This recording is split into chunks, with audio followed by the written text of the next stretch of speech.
asalaamaaleykum wa rahmatullah yéen ñi ñuy suivre ci seen chaîne sama xalaat ñu ngi leen di nuyu di leen ziar baax di leen fàtte yéen a ngi seen programme Fagol nag comme ni ngeen ko xamee ñu ci dalal professeur Ousmane Ndiaye muy borom Boga Bio nekk tradipraticien nekk fële ca diwaanu Kër Massar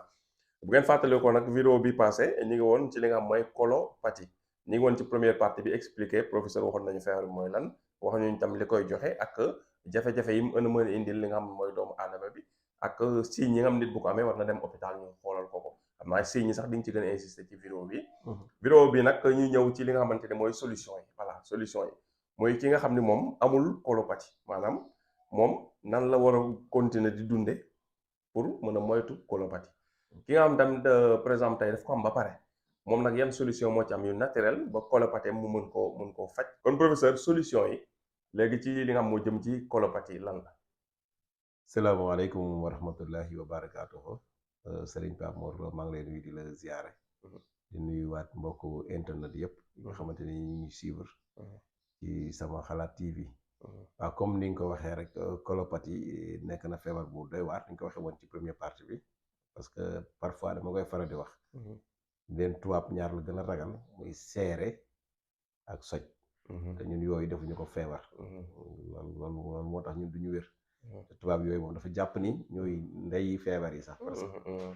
donc bu ko defee colopathie Pape bokk na ci yi nga xamante ni pour nga am prévention yi exemple pour moytu pour moytu ko wala ki ko am tamit sax di ko defaale tamit baax na ci muy que ni éviter la constipation bi ci njëkk mooy nit ki na moytu ni muy def ba seere na moytu seere seere nit ki na fexe ba bu muy seere waaw loolu nag moom mooy bi nga xamante ni moo ci jiitu waaw te boobu wax nañ leen ni pour moytu seere bokk na ci non seulement di nga moytu seere mais dina yokkaale wér-gi-yaram muy naan ndox mu bari donc boire beaucoup d'eau donc nit ki war na même bu ko dara dalul nay naan ndox mu bari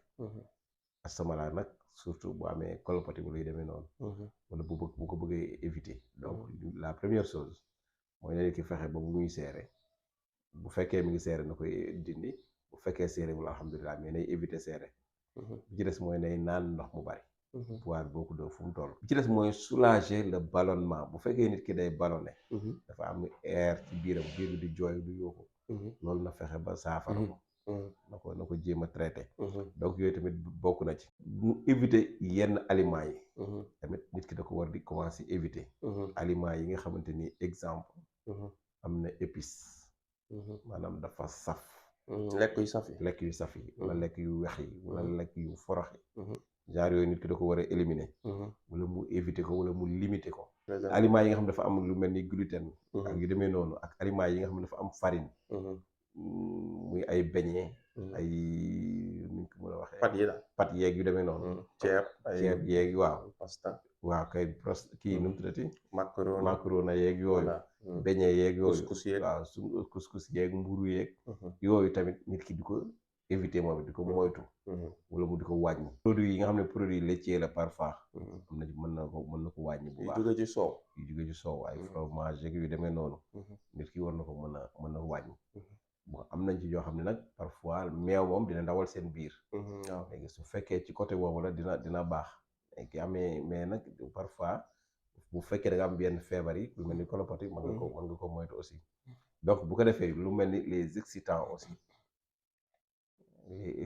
excitants bu ñu ko waxee mooy comme boo demee ci médecin rek li may tere café ataaya ak yu demee noonu yi nga xam day sawarloo nit ki daal waaw donc yooyu tamit di ko moytu baax na ci su ko defee tamit nit ki moom yooyu war na ko mën a éviter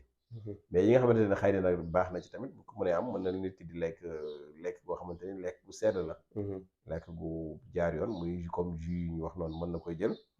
lu mel ni ay haricots verts baax na ci lu mel ni ay tomates baax na ci lu mel ni soble nit boo jël baax na ci lu mel ni laaj aussi baax na ci di ko conseil baax na ci colopathie waaw yooyu baax na ci colopathie donc yooyu moom baax na ci mais bu ko defee nag ci wàllu gàncax pap am na ci ay garab yoo xamante ni nit ki bu koy jël yàlla mën na ko saafaraal dinañ ci joxe lu mel ni sullukum defe naa su ma juumoo est-ce que def nañ ci vidéo def naa wala sullukum waaw dafa naa def nañ ci vidéo rek xaw ma ab naa ko xoolaat Mhm. mais sulukum lu mel ni sulukum baax na Mhm. nit ki bu ko amee day jël bu jàmmee liitaru ndox Mhm. jël ñaari reen tàmbal ci biir doo tàngal ndox mi doo def dara da nga koy xooj noonu rek koy xooj. da nga koy xooj noonu di ko naan suba ak ngoon 2 fois par jour lu mel ni digóor reenu dugóor wala xob yi bu ko nit ki amee moom it baxal ko boobaa da koy tàngal quoi def ko di ko naan moom it baax na ci ki amee colopathie fonctionnelle garab gu ñuy wax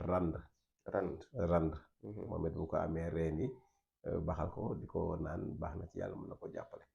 donc yii daal ku ko am moom yàlla mën na cee saafara kon professeur xam naa